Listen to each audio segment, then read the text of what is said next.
Welcome to the deep dive. We're plunging into something really fascinating today, a big shift happening in how visual stuff gets made. Yeah, it feels like the lines are blurring, doesn't it? Between that, super polished Hollywood look Yeah, and the stuff you see scrolling on social media. exactly. It's like high-end filmmaking is suddenly crashing the social media party, or maybe finding its way right into your pocket. It's a convergence we've been watching, and honestly, it's pretty exciting. We're seeing tech that, used to be locked away in big studios. Totally exclusive. Right. And now it's becoming, well, way more accessible. So this deep dive is really about unpacking that. What's going on? What does it mean? Yeah, what does it mean for how we make things and, how we watch things? And we've got some great insights today, mainly from Y.M.CINEMA magazine. They've been tracking this wave of pretty significant price drops on cameras. Right. Cameras that are bringing pro-level tools down to earth, price-wise. It shows how fast this whole market is moving. So our mission today is to get into these trends, look at the tech behind them, and explore what it actually means for you. Whether you're like a creator wanting to level up or maybe a small business trying to stand out. Or even just someone scrolling through TikTok or YouTube. Exactly. These changes are going to shape what you see. We'll look at how these once exclusive tools are popping up everywhere, even on your phone feed. Okay, let's dive in. And we have to start with this one. It's a real attention grabber. The YoloCam S7. They're calling it TikTok's large sensor streaming camera. And get this, it dropped from $900 to $800 on Amazon just 2 months after it launched. That's fast. Really fast. Super fast. And what's so interesting about the S7 is where it sits. It's not just another webcam, right? Yeah. The article says it looks kind of like a pro cinema rig. Yeah, they compared it to a Sony FR7, which is serious kit. Exactly. But it's built and marketed squarely for social media creators. It's trying to be that bridge, Yeah. Cinema look, social speed. So it looks pro, but it's for your TikToks and Instagram lives. What actually makes it different for a creator who's just used to, their phone? Okay, so the biggest thing, number one, is the sensor. It's got a micro four-thirds sensor, Which is bigger? way bigger than what's in your phone or a typical webcam. And a bigger sensor means, well, a few key things. Better image quality overall. Sharper, cleaner looking. Yep. And much better performance when the light's not great. Think concerts, moody indoor shots, sunset. Oh yeah, low light is the enemy of phone video sometimes. Totally. And maybe the most important bit for that cinematic vibe, much more control over depth of field. Ah, the blurry background, that bokeh effect. That's the one. It's that creamy, dreamy look that makes the subject just pop. It instantly signals higher production value. You see it everywhere now. I do. It definitely makes things look more polished, professional. Right. And it's not just the sensor. This thing takes interchangeable lenses. Oh, wow. Okay, that is like a proper camera. It's a huge deal for creativity. You could slap on a wide-angle lens for, say, a big dance video, capture all the movement. Or like a fisheye for a certain look. Sure. Or put on a fast prime lens, Mm. fixed focal length, wide aperture to get that really shallow cinematic depth of field for maybe a product shot or a makeup tutorial or just talking to the camera. That gives you way more options than just pinching to zoom on a phone. And way more. Proper cinematic control, as the article puts it. Plus, it streams in 4K at 60 frames per second. 4K 60 live. Directly to TikTok, Instagram, YouTube. So you're getting genuinely pro-level video quality going straight into your live streams or short videos. Okay, that is a serious step up from just holding your phone, no question. But Your way. why the price drop so fast? 2 months. That feels sudden. It does, doesn't it? Y.M.CINEMA magazine had a couple of ideas, and they both kind of point to how competitive things are getting. What were they thinking? Well, one thought is maybe that initial $900 price tag was just a bit too high for the target audience. Like, TikTok creators are used to free phone cameras or cheaper webcams. Exactly. Asking them to jump to $900, even for these features, might have been too much of a barrier initially. Maybe they just misjudged that price point. Okay. That makes sense. What was the other idea? Or maybe it's more strategic, an aggressive move. Get the camera into the hands of lots of influencers quickly. Build the hype. Ah, like a land grab. Before competitors jump into this specific niche. Precisely. Dominate early. Become the camera for cinematic social. It's a gamble, dropping the price so soon, but it could pay off big if they build that momentum. Interesting. So either way, it's good news for creators looking to buy now. Absolutely. Makes this whole cinema social hybrid thing more accessible. And like the source says, this kind of camera really could change what TikTok looks like. How so? Well, it's compact, it's connected, like creators need. But it brings that large sensor aesthetic. It pushes people to think beyond basic phone shots, maybe make things look well. More cinematic than ever. Ha, yeah, that's the phrase they use. It sets a potential new standard. I like that. More cinematic than ever.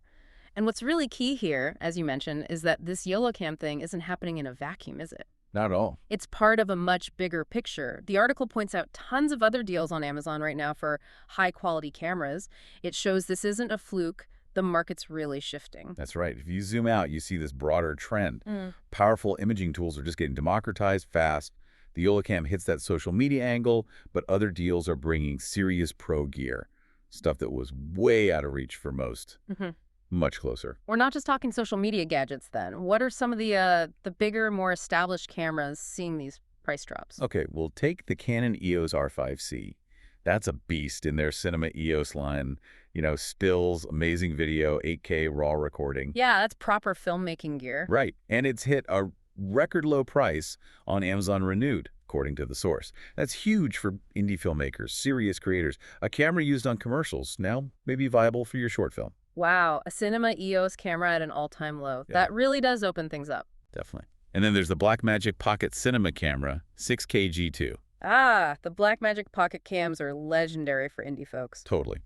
Described as a true cinema tool with a proven post pipeline, meaning it records in formats like Blackmagic RAW, giving you tons of flexibility in editing and color grading later. Yeah, that post-production flexibility is key for a cinematic look. And that one's also hit its lowest Amazon price. So if you understand and want that Blackmagic workflow, now's a really good time. Okay, so cameras actually used on professional shoots are getting cheaper.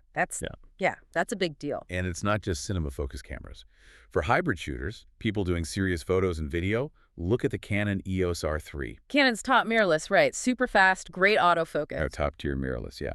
Also seeing record low pricing.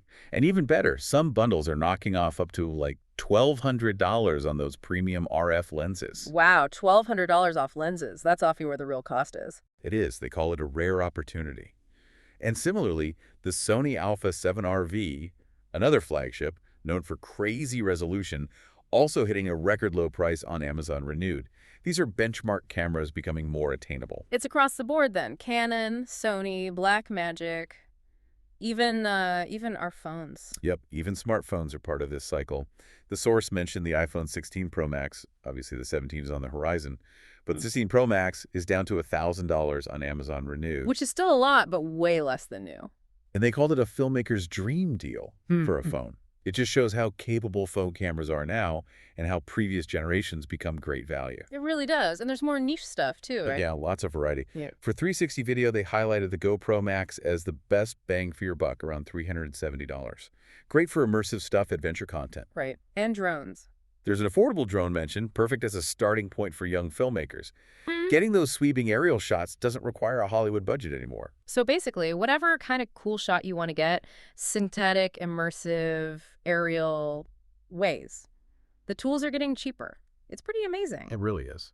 But just so we keep our feet on the ground, what's like the most expensive camera stuff you can still find on Amazon, just for perspective? Huh. Yeah, perspective is good. The source pointed to a Leica M11 monochrome bundle. Ah, Leica. And monochrome means just black and white. Exactly. A very specialized luxury camera, purely for black and white photography, known for incredible detail and tonal range. Yeah. Usually bundled with very expensive lenses. Ah. So yes, while accessibility is growing hugely, that ultra high-end, almost artistic tier still very much exists. Right, good to remember. Okay, so let's connect these dots. We've got the YoloCam aiming for cinematic TikToks. We've got pro cameras getting way cheaper.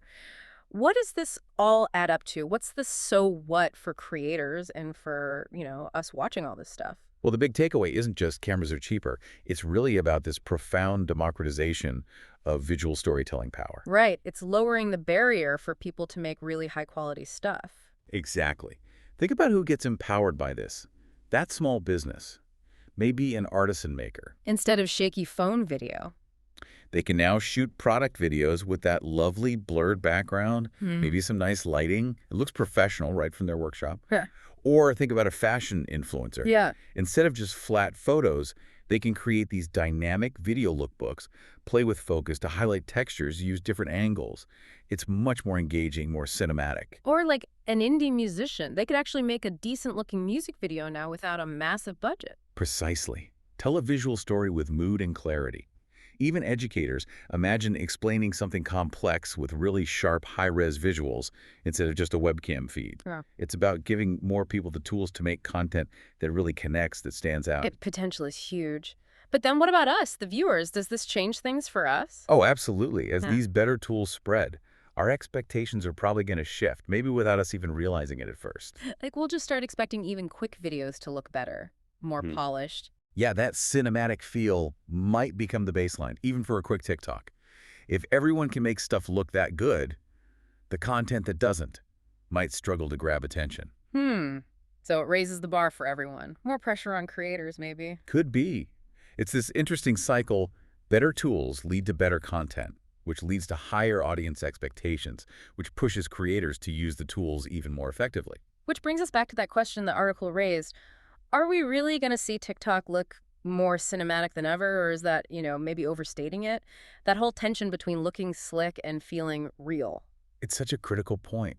Social media's magic is often in that raw, unfiltered moment, right? The spontaneity. Yeah, the authenticity. So the question is, does adding all this cinematic polish enhance that, or does it maybe kill the vibe a bit? Does it make it feel less real? That's a great question. Where's the balance? Exactly. Finding that balance between immediacy and quality.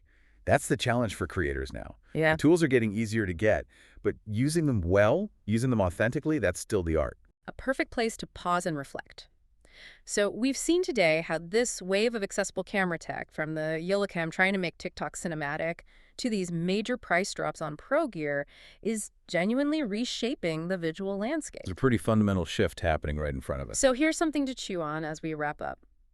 How might these changes, this easier access to powerful tools, change not just how content gets made, but what kind of stories get told? And maybe more importantly, who gets to tell them? Think about the voices, the perspectives that maybe couldn't afford high production values before. Right. What happens when cinema-grade tools are within reach for so many more people? Could we see an explosion of new kinds of stories, diverse narratives, told with incredible visual quality in the next few years? It's definitely something to watch.